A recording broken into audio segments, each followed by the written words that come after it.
Programme capital talk میں مسلم league نون کے رہنما بیرسٹر عقیل ملک نے کہا ہے کہ آئینی ترمیم کے لیے اسی پارلیمنٹ سے نمبرز پورے کریں گے۔ اس پر تحریک انصاف کے جنید اکبر خان نے ان سے اتفاق کرتے ہوئے کہا کہ یہ ممکن ہے کہ حکومت کو مولانا فضل الرحمان کی ضرورت نہ رہے، کیونکہ حکومت آئینی ترامیم کے لیے وفاداریاں تبدیل کروانے کے لیے 50 کروڑ کی پیشکش کر رہی ہے۔ آپ کے نمبرز پورے ہو گئے ہیں، کیونکہ اب ہمیں ایسا لگ رہا ہے کہ حکومت جو ہے وہ جس طرح پہلے مولانا فضل الرحمان صاحب سے رابطے کری تھی اب اس طرح رابطے نہیں کری، کوئی متبادل طریقہ آپ نے اختیار کر لیا۔ ہم ایک براڈر کنسنسس ضرور ڈیولپ کر رہے ہیں، اور آج بھی سینیٹر عرفان صدیقی صاحب کی بھی ملاقات ہوئی، اور یہ قطعاً ایسی بات نہیں ہے کہ مولانا صاحب کو آن بورڈ نہیں لے رہے یا ان کے ساتھ ڈسکشنز نہیں ہو رہی۔ جہاں تک آپ نے بات کی نمبرز کی، تو ہم اسی پارلیمان سے ہی وہ نمبرز آنے ہیں اور اسی پارلیمان سے ہی لوگوں نے ووٹ کرنا ہے، اور جب ووٹنگ ہوگی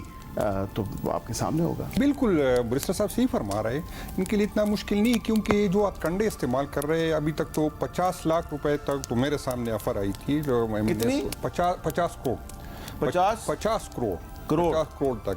جس طرح لوگوں کی بیٹیاں اٹھائی جا رہی ہے، جس طرح ان کی جو ہے خواتین اٹھائی جا رہی ہے، جس کو جس طرح بلیک میل کیا جا رہا ہے، جس طرح FIR کاٹی تھی، تو حکومت کے ساتھ تو کافی ہے، وہ اس طرح بھی کر سکتے، وہ خرید بھی سکتے۔ 4 اکتوبر کو ڈی چوک اسلام آباد میں بھی تو آپ نے احتجاج کرنا ہے، تو اس کے لیے آپ نے DC اسلام آباد کو درخواست دی ہے؟ نہیں، ہم نے نہیں دی، کیونکہ جو پہلے ہم نے دی تھی اس کا کیا ہوا ہمارے ساتھ، کس طرح ایک تو دیتے نہیں تھے، جب دیتے تھے ایک اسی ٹائم پہ کینسل ہو جاتی، جب دیتے تھے تو ایسے جگہ پہ دیتے تھے جہاں پر پاسبل نہیں تھا۔ آپ کو پتہ ہے کہ اسلام آباد کے میں اگر آپ بغیر اجازت کے جلسہ جلوس کریں گے، احتجاج کریں گے، اور اگر آپ کے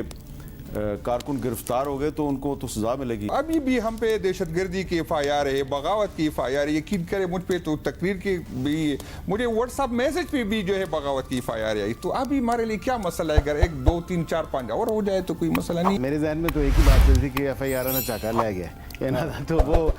بات یہ ہے وہ بھی کہ یہی کہہ رہے ہیں۔